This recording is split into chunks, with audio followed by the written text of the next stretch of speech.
Welcome into this edition of the Golf Channel Podcast with Rex and Lav. We are coming to you live from the Constellation Furyk and Friends Pro-Am. Rex, this was my first experience playing in a Pro-Am. Had a couple of other opportunities, had to decline them. I did not do so because we were in my hometown of Jacksonville. It's a beautiful day. You were coming up. What is there not to like about it? How was your day alongside PGA Tour Champions player Eric Axley, 50 years old and playing his first year on the senior circuit?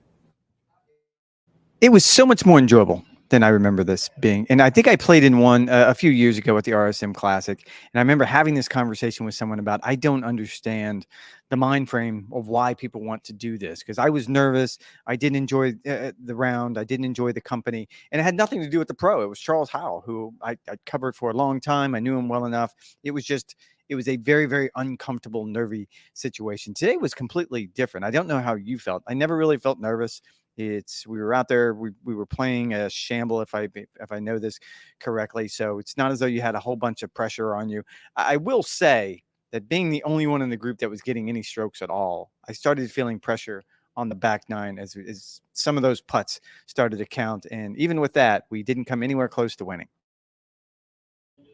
I was going to say, what did we shoot? Like 12 or 13 under, which like it didn't feel like we were playing badly. In fact, I hit a couple of really nice shots. There's obviously some sandbaggers when you get into this sort of situation. We were playing alongside a local radio guy, Joe, who lives in St. Augustine, alongside AP golf writer Doug Ferguson, who I'm sure is familiar to a very golfy audience. I don't feel like either of those two players brought it today either. And so, we were sort of middle of the pack, but we weren't there for winning this championship. I don't even know what the grand prize was. We were having a very good day. I must give a shout out, Rex, to Eric Axley, who is actually playing in this week's event, but only after making an albatross on the 17th hole at the Dyes Valley course in the Monday qualifier for a PGA Tour Champions event. Great guy. How familiar were you with Eric's backstory and his game before we played alongside him today? Oh, I covered him quite a bit when he was on the PGA Tour, and he was such a talented player, hit it a mile. I remember him when he was in his prime, kind of bounced back and forth a little bit, like a lot of guys. I think the misnomer here, and it was fun to have some conversations with him, because this year on the PGA Tour Champions, he's only gotten 5 starts. I believe this is his 5th start. And I asked him what the others were, and one was the U.S. Senior Open, which was at Newport, which was very, very difficult conditions. And the other was at the Senior British Open, which was at Carnoustie, which was very, very difficult. And the other 2 were also at pretty difficult golf courses. And his point was, it's hard to quantify when you're talking to someone who plays his club 2 or 3 times a week, and you may go out and you may shoot around par, maybe even under par, and it doesn't even sniff what you would need to do at a golf course like Newport or Carnoustie. It's so difficult. Even today, I don't know about you, but every time that you play in a situation where either on a Monday after a tournament, or if you're lucky enough to play in the Pro-Am, you do start getting a better appreciation of how good they actually are. Because I don't know about you, I felt like I hit some pretty decent shots today that didn't end up very good at all. And it's all about precision. That on a normal golf course, you have 5, 6, 7 yards to miss. On this golf course, you probably had 1 or 2 yards. And if you were off by 1 or 2 yards, you were probably going to roll off the green. It's a brilliant golf course. I've wanted to play this golf course for so long. That was the highlight of the day for me. The golf course was certainly a highlight. I've never played here despite living about 35 minutes away. Old Donald Ross, classic design, basically looks unlike anything else that you'd see in Northeast Florida. Tall pine trees, sort of subtle slopes. These greens weren't even tournament speed, and they were certainly baffling us. The golf course obviously has been soft because it's been doing nothing but raining over the past month, but an absolute gem of a golf course. Hoping we get another chance to play out here. As I mentioned, Rex, this is the first time I've ever gone to a PGA Tour Champions event. I was struck by like the build out, the infrastructure. I mean, there is everything here that you would see at a PGA Tour event, from the trailers to the hospitality tents, sort of the army of volunteers that are required to put on a tournament of this sort of magnitude. That was certainly eye-opening to me, and I couldn't help but think. So Eric Axley is a one-time winner on the PGA Tour. He won the 2006 Valero Texas Open. He's sort of struggling for status now as he's just turned 50. Like, if you are of a certain vintage and if you have sort of certain credentials, this has got to be the best life ever. For 5-10 years, however long you can string it out and still be competitive on the senior circuit. Like, this is amazing. playing great golf courses, meeting a bunch of interesting people.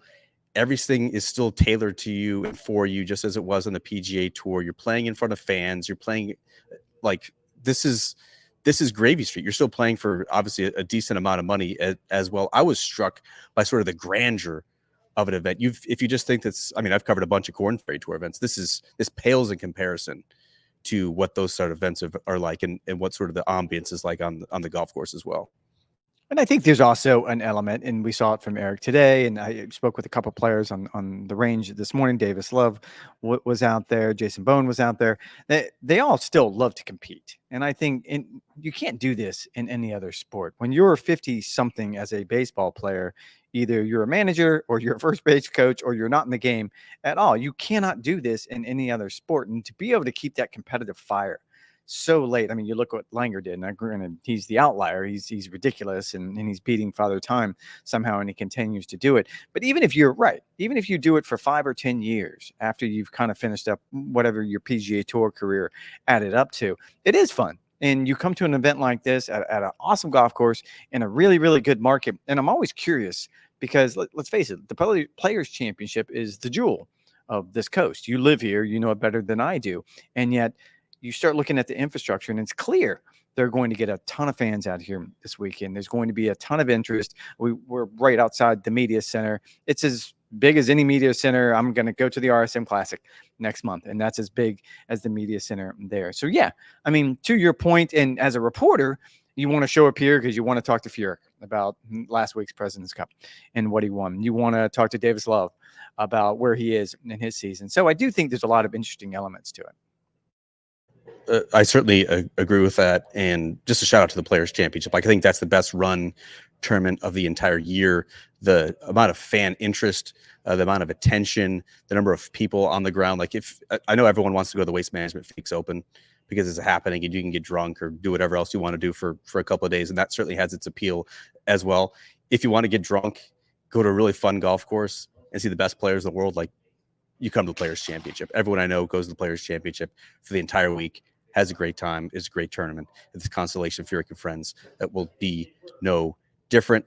I think we've waited long enough, Rex. We're 7.5 minutes into this podcast. We have to show some of the highlights. I'll be cutting this portion out for the audio portion, but you and I have called shots before on golf today, doing the highlight packages. Let's first start with one of your lag putts here late.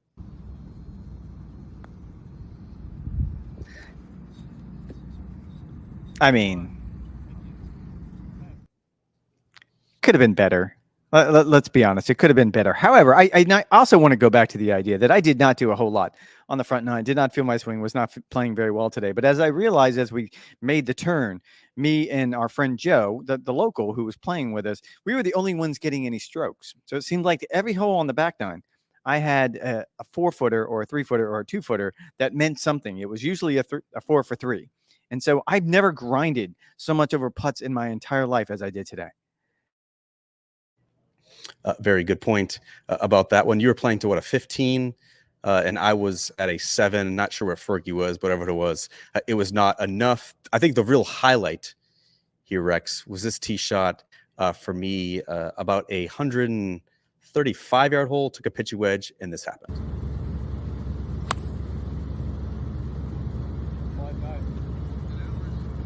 Baby. Oh, right on top of me, bro. The 10 hours was a reference. That was a NetJets sponsored hole. Anyone who makes an ace there, I don't think there was an ace today, received 10 free hours of NetJets travel, which I'm sure my wife would have gobbled up within the first weekend. If you're wondering just how close that was, I would love to show you, because it was right here. I mean,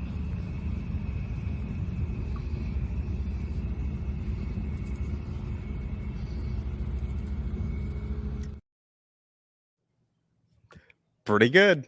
I think that's just about the closest I've ever come to an ace. Also had a good tee shot on a 210-yard hole in which I took a 4-iron. You probably want to see some low lights as well. Let's run those real quick. oh boy.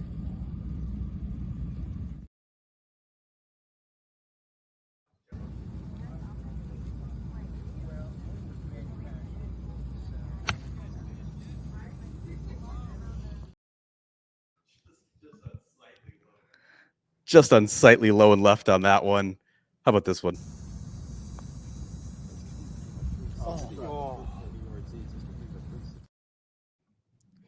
I That do was to want to make- take. I want to take an exception because my only highlight. Well, I had a couple highlights on the greens, but the only real highlight of the day for me is when we made the turn and there's a Tito's sponsored event going on the putting green. And I think someone jokingly said when we walked up, and it was what, a 30, 40 footer maybe?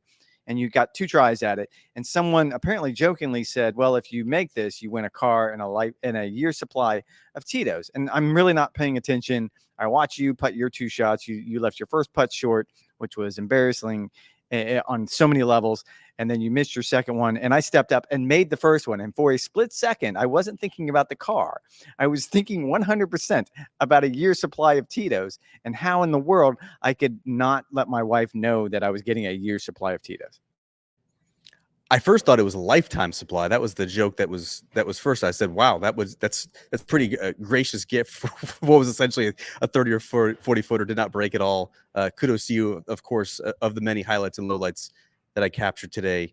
You making one and getting a Tito's cigar box. That was not one of them. Again, just had a great day out here at the Pro-Am. Thanks to Eric Axley for all of his time, for all of his patience, watching us slap it around Timuquana here on Wednesday. All right, Rex, the big event this week is not on the PGA Tour. It's not on the LPGA Tour. It's on the DP World Tour, the Dunhill Links. Great event, 72-hole event. And we finally have some of the biggest players from multiple tours all back together again. Roy McIlroy, Brooks Koepka, Jon Rahm, Terrell Hatton, Tommy Fleetwood. Does this not feel like old times with all the best players in the world playing great golf courses under one tour? No, absolutely it does. And I think you brought this up when we did our Golf Today hit earlier in the week when we came back on Monday. The idea that, and again, we've had this conversation before, where if there is some sort of agreement between the PGA Tour, DP World Tour, and the Public Investment Fund of Saudi Arabia, I really want to sit down and do this exercise where I give you a blank piece of paper and you come up with the best schedule. And imagine part of that schedule being the Irish Open and the Scottish Open, which are now big parts of the schedule. They're both very, very important events. And the Dunhill would factor into that. The the BMW PGA, which is their flagship event in Europe, that would be included in it. We would be at the point in the season where you would probably have 2 or maybe 3 events in Europe, probably before we broke and then finished up the season, wherever it is we're going to finish up the year.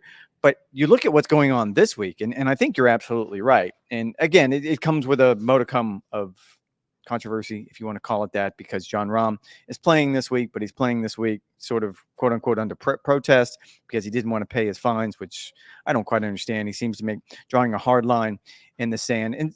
But I do say that now that we're however many years into the PGA Tour Live Golf split, and we've come to understand that the 4 major championships are even more important now because it's the only time when we get the top players together again. When you get these one-offs, and look, to a certain degree, we even had it last week at the Spanish Open with Jon Rahm, and we ended up losing in a playoff. But when you get to see these players on a more regular basis, I think that just shows you what the game is missing because of the split in the game. Right now, this week at the Dunhill, you're going to see all of those top players playing again, and it's going to be a really cool event on iconic golf courses. You have the Old Course, you have Carnoustie, and I believe Kingsbarn is the third one in the rotation. It's so entertaining, and at a time of year, I think it's something that people are probably going to gloss over a little bit, but you probably shouldn't. I think that's the part that I wanted to touch on here, Rex, because if you are mapping out what an ideal worldwide schedule would look like, to me, these sort of events would go in the summertime when there's not a whole lot else going on the sports calendar. You are already sort of leading into the Open Championship. Like having it in the fall when attention is already divided, when all of the biggest championships have already been decided, when players already have an eye on the holidays, we're making improvements for 2025 or whatever the case may be. Sort of stuffing this in early October just feels like a miss to me, where you're playing the most iconic golf courses with the best fields. And I understand the PGA Tour's line has always been, if we don't have an event during this time, then someone else is going to stage one. And yes, the PGA Tour is playing in Mississippi with the old Sanderson Farms this week, but that's not where a true hardcore golf fan's attention is going to be. You'd love to see the PGA Tour incorporate this some way, just to me, at a time of year that is not so heavily dominated by college football and the NFL as well. I thought you could have a sort of Euro swing, UK swing in the summer, when you're sort of leading into and out of the Open Championship, instead of just having it in October and November. It just feels like a miss to me. I see where you're coming from, and I think we could probably draw up a pretty cool schedule in the middle of the summer as we're heading to the Open Championship. And a few years ago, we actually had that. I covered the Irish Open, the Scottish Open going into the Open Championship. That was a really good buildup, and you ended up with really good fields, obviously, at those first two events going into the Open Championship. I don't know how much more you could really sign off, though, to be quite frank, because what you have is a really crowded golf calendar right now, and it's dominated by the PGA Tour. And whether or not, if that remains to be the case, we're not quite sure. But after the U.S. Open in June, and look, the buildup is going to be the Masters in April, however it is you get through the spring. Quickly, we're at the PGA Championship in May and the U.S. Open. There's not a whole lot of room, not a lot of real estate between the U.S. Open and the Open Championship, where you could add a Dunhill or a Spanish or a French Open. All these are really good events, and I think Rory McIlroy has probably done a better job than most explaining why national championships are important. We certainly saw it. I certainly saw it this year with Robert McIntyre winning the Scottish Open. I think Rory being in contention at the Irish Open. These events are more meaningful because they are national championships. I'm not quite sure, though, if there is enough real estate. I'm not quite sure if there's enough bandwidth between the major championships in the middle of the summer to fit all of these events in. I'm with you on certain level that I can see you slicing out a portion of the calendar, and we kind of did that this year between the Scottish Open, the Open, and the Olympics in Paris. But you're talking about a 5-6 week stretch in Europe, and I'm not quite sure that would work. It certainly seems, doesn't it, Rex, like golf fans and even elite PGA Tour players, I'm talking the stars, the superstars of the PGA Tour, and even on Live Golf, they seem to be wanting something different than what is offered now, but we don't quite know how we're going to get it, right? Like if you talk to any PGA Tour player during the BMW Championship or the Tour Championship this year, and I know the Olympics was thrown in there, and that was a sort of an unforeseen or an unscheduled type of event, but those guys were gassed, absolutely gassed by the end of the FedEx Cup playoffs. That's in large part because the PGA Tour schedule now is so condensed from January to August, as opposed to drawing it out past Labor Day. You mix in sort of the signature events that everyone's going to want to play, the major championships, it all of a sudden becomes a lot of golf in a very short period of time. And now once you get post President's Cup, all those guys by and large want to take a break. Like we're not really going to see any U.S. President's Cuppers for the remainder of the fall, save for a Xander Schauffele, Kyle Morikawa at the Zozo Championship type of thing. That on the other side, though, those players also sort of recognize that you need to get more worldwide if you want to broaden the appeal of the PGA Tour, if you want to sort of have this world tour conceit where you're sort of expanding and spreading the PGA Tour gospel to far-flung parts of the world. That's how you can attract new sponsors. That's how you can attract new markets. That's how you can sort of reinvest in the PGA Tour, which is obviously what the SSG has done with the infusions of billions here. If you do that, you're going to have to break up what is now considered the basic PGA Tour major championship schedule. Right, like you could potentially move the PGA Championship to a further time in the year, in the fall, maybe even the winter, and spread that out that way. But conversely, you're not going to have an off season if you do that. Sort of cramming in this UK swing, this Euro swing that we're talking about, then going back to Scotland while still having it in that January to August timeframe doesn't seem like it's going to work. I understand the appeal of both of them, and I don't think we're at the point now where we even have a sort of model of what this could potentially look like. Well, and I guess I would turn this back on you, and okay, let's do the sports radio thing where we sit down with our blank piece of paper and we come up with the best possible schedule. And I think the PGA Tour is inching closer to that. By all accounts, I'm being told that they are whiteboarding sort of this exact same scenario right now, where they're sitting down and trying to figure out the best time of year to be at Pebble Beach. And maybe that's not February. And we can all agree that's probably not going to be the best time. Maybe we need to work it in to the schedule in June. You can play the Florida swing essentially anytime. So if we're going to be at Bay Hill or the Players Championship, you could probably inch those around. So this is the exercise that's going on right now. But to your point, let's say that there are going to be limitations to whatever this global schedule is. I don't think we're going to see another 48 event schedule. That's not being realistic anymore, or at least for this tour, which you want to have the absolute best players playing against each other at the biggest events, they're not going to do that for 48 weeks. So let's pick a date. Let's pick a number. And it's, I guess my guess is going to be somewhere between 15 and 20. And even if you lean towards 20, it's going to be heavy on the PGA Tour and American schedule. And then when you do go to Europe, I can't imagine there's going to be more than 4, 5 tops. And then if there is some sort of agreement between the Public Investment Fund, you would think we're going to the Middle East for a couple of those events. We're going to Asia for a couple of those events. If we're truly going to do a global schedule, I understand what you're saying, but you're going to have to pick what the cream of the crop is in Europe. And I'm not quite sure. I love the Dunhill as much as you do, but I'm not sure that qualifies.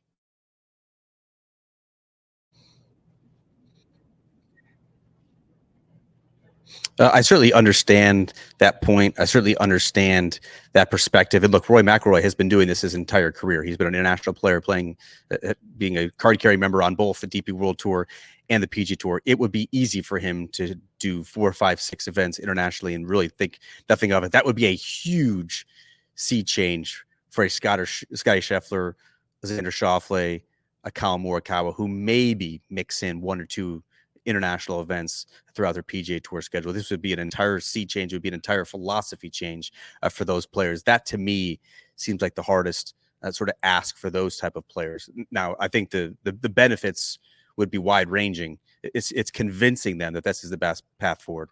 That I think could be a little bit of a challenge. You mentioned, Rex, something very interesting with the PGA Tour executives and the folks on the policy board sort of whiteboarding what the future of the PGA Tour could look like. Let's put on our tinfoil hats, because right now, or at least tomorrow in Scotland, Jay Monahan and Saudi Public Investment Fund Governor Yasir Al-Rumayyan are playing in the exact same group. What are they talking about? Is this the week, do you think, that there can finally not just be substantial progress on a future deal, but how about a deal gets consummated and we can finally end 2 years of division? Yeah, I've heard about this now for a couple of weeks. So the expectations were pretty high going into this. And also Guy Kinney from the DP World Tour, the executive director, will be there. So you essentially have all of the major players in the room at one time. And I would guess this kind of falls in line from what I've been told has been going on since the framework agreement was signed. And go back to the Players' Championship, when a bunch of the players from the policy board flew down to the Bahamas to meet with Yasir Al-Rumayyan, the governor of the Public Investment Fund. And what I've been told happens is they all sit in the same room, and it seems to me they're all moving in the right direction. And I've been told that the negotiations take a step forward. And then what they do is they sort of break for a week or two, and the lawyers get involved, and the small print becomes smaller, and they end up taking 2 steps back. So yes, I know there's going to be very, very important conversations going on this week, especially if they're playing golf together, because now you've taken the aspect of sitting across a table and trying to come up with what's best for you, and maybe not necessarily what's best for the person on the other side of the table. And you're putting it into the context where you're just having conversations on the golf course. And anyone who's ever done business on the golf course will tell you that's a really good place to do it, because it's relaxed and you don't have all of those expectations. So I expect to take another step, maybe 2 steps forward. The bigger question here is there's a couple of sticking points, and it still remains to be seen how you get by those sticking points, because I don't think that it's Jay Monahan and Yasir Al-Rumayyan that are getting caught up in these sticking points. It's everyone else around them. I had a player come up to me last week at the President's Cup and ask me how many players on both sides, players that play on LIV, players that play on the PGA Tour, want there to be an agreement. And my response was, I would hope all of them on some level would want an agreement, because we can all agree right now, in my mind, that without an agreement, the game is in a really, really bad spot. That what we end up with is Bryson DeChambeau winning the U.S. Open at Pinehurst and having all this attention on golf, and him splitting off to go in a different direction, and the rest of the PGA Tour going up to the Travelers Championship in Connecticut to play in an event the exact same week. That's not good for the game. It's not good for the fans. It's not good for the media partners or the corporate partners. And I don't think that's sustainable. So that was my answer. How we get there, that's when things start to unravel, because you have personalities on both sides. I'm blaming one side or the other. You have PGA Tour players that want those players who went to LIV Golf to, if they're going to be welcomed back into the fold, so to speak, to sort of, they want a pound of flesh, to be quite frank. They want there to be suspensions. or fines or whatever the case may be. I can tell you from experience talking with a lot of live guys, they have no interest in paying fines or serving suspensions. And so it's a sticking point. And I think Yasir and Jay can probably come up with some sort of solution. I'm not quite sure everyone else buys into it. That's where we are right now.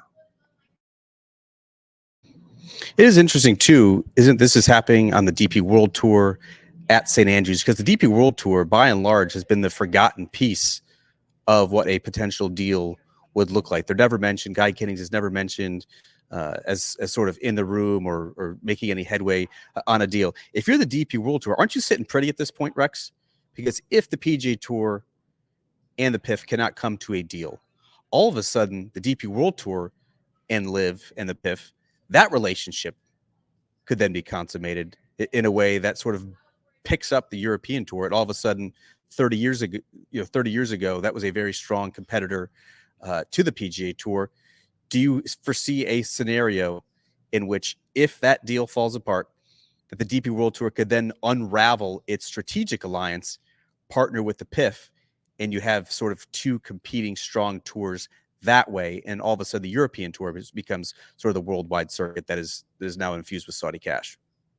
To unravel that alliance, essentially the European Tour would have to buy back, quote unquote, the shares that the PGA Tour has now invested in, earned, bought from the DP World Tour, if that makes sense. The PGA Tour has made a huge investment into the DP World Tour to become that strategic partner.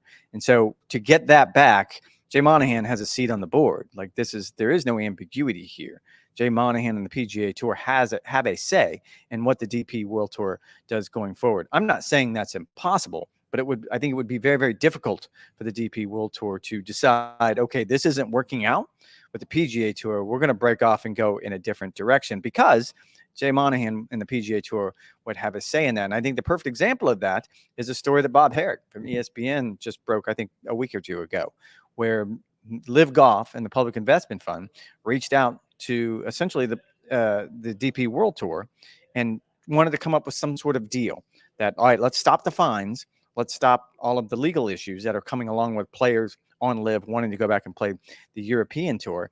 And there were agreements that were going to be in place. The DP World Tour were going to get some starts on the Asian Tour Series that essentially Live Golf runs. They were going to get a sizable, I was told it was $6 million investment in cash. And they were going to come to some sort of agreement that all of the Live players could go and play DP World Tour events if they had status. And that was nixed. The DP World Tour said no. I think you'd be fooling yourself if it was the DP World Tour that actually said no. It was Jay Monahan who said no. Certainly sticky. You and I have had plenty of pints in the Dunvegan and tried to figure out the golf world. Who knows? Maybe Yasir, Jay Monahan, Guy Kiddings can all have a couple pops of the Dunvegan and figure this thing out once for all. 2 years seems too long. It does at least seem progress, at least outwardly, that these guys are playing together and potentially that meeting this week to form the future of the PGA Tour. Apologies in advance for any Wi-Fi or buffering issues we have had with the audio during this Golf Channel podcast with Rex and Lab, but certainly wanted to do it here at Timuquana and the Constellation Furyk Friends Pro-Am. Thanks so much for them for getting us out. Had a great day. Look forward to doing it again next time. All right, that is going to do it for this edition of the Golf Channel podcast with Rex and Lab. Thanks for listening. Thanks for the support. We'll be back in a couple days for a recap of the Dunhill Links and anything else that happens on the PGA Tour.